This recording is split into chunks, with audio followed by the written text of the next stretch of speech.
Okay, so we all know there are a lot of terrible events that are happening in the world right now, so I want to tell you about all the beauty that still remains in the world. And although these places still exist, there are some that are slowly starting to disappear. And after doing a lot of research, I'm here to persuade you to travel the world as much as you can before all the beauties of the world disappear. Most of you are my age or close to it, and we are seeing a lot of bad things that make us think the world is a terrible place. But I want you to remember and realize that this world is full of beautiful places. And I wish I could go over them all, but I don't have enough time. So during this speech, I will talk to you about 3 different things: why you should travel when you are young, how you can travel either in groups or alone, and 3 different places that are worth traveling to, in my opinion. So the first thing I'm going to talk about is why you should travel while you are young instead of waiting until you're older. Jeff Goins, a frequent traveler and blogger, in his article, Why You Should Travel Young, states that the habits you form early in life will most likely be with you for the rest of your existence. With this being said, when you start the habit of traveling young, you will most likely keep that habit with you. He also says, traveling will change you like little else can. It will put you in places that will force you to care for issues that are bigger than you.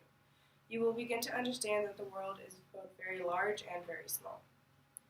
R.W. Apple Jr., a journalist who travels all over the world, in his article, The Good Life, How Good Is It?, states that journalism gave me the opportunity to circle the globe, writing about food and drink, travel and the arts, subjects dear to my heart, that I had learned more about in my decades on the road, frankly, than in my sketchy university career. So traveling will help you learn more things about the world, and you'll remember it better because it'll be more fun. And I don't expect you to all leave for huge trips right now, or a bunch of trips during high school and college, but just don't wait till you're 40 or older to start traveling, because it's both a learning experience and a vacation, so you should start traveling now. And next I'm going to talk about how you are able to travel, and it's not hard to convince you to travel with friends or alone.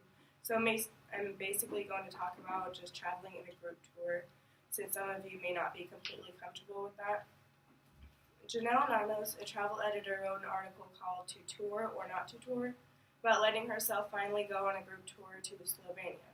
After many trips, mostly on her own, she decided last minute to go on a trip with 100 Slovenes, and on this trip she realized that bonding with your tour mates can be nearly as fascinating as exploring the destination itself.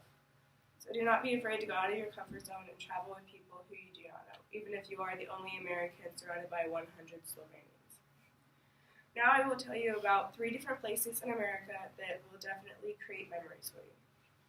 First, according to the National Geographic Society's book, Exploring America's Scenic Highways, in 1983, Americans used their highways to take more than 200 million vacation trips. And now I want to talk to you about one specific highway, Route 66, and there's a strip that runs on the outside of Albuquerque, New Mexico, and this small piece of pavement is known as the Musical Road. And I've experienced this firsthand, so I can tell you that it is definitely something worth taking a trip to.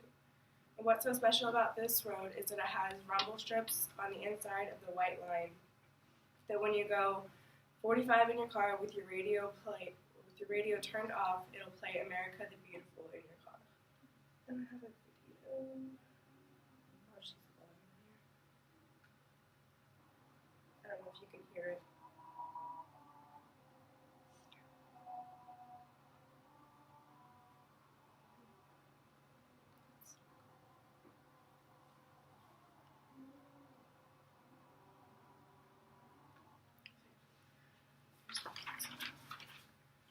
And then second, I'm going to tell you about the 600 cliff dwellings in the Mesa Verde National Park of Colorado, where, according to Simone M. Scully in her article, 50 Amazing American Destinations to See Before They Change Forever, it's where the ancestral Pueblo people once lived from 8600 to 1300.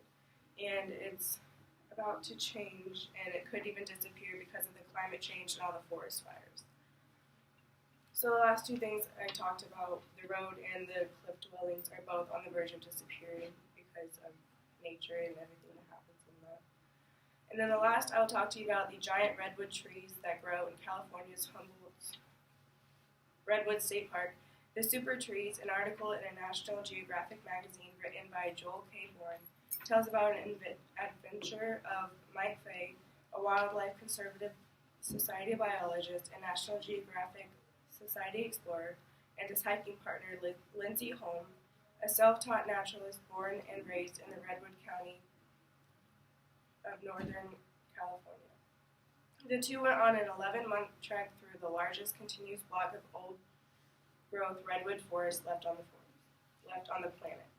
This forest reaches 10,000 acres, and of the 180 known redwoods greater than 350 feet tall, more than 130 grow in that forest. These trees have a high tolerance for shade, and they have an amazing ability to sprout. Some redwoods can sit almost dormant in the shade of their elders for decades. Yet, as soon as a dominant tree falls or is cut down, breaking the canopy and allowing new light to enter the forest, the suppressed redwood springs up with new growth. This is a phenomenon known as the release. And these trees are magnificent in so many ways, so do not miss out on the chance to go see them. And I do have a picture of a guy and a girl climbing one. You can see how big they are. So in conclusion, do not be afraid to travel young, and don't be afraid to explore the world that you live in, because there are so many beautiful places that you have not seen, and they could be gone in just a few years. But I hope that this presentation inspired you to explore the world and travel more often.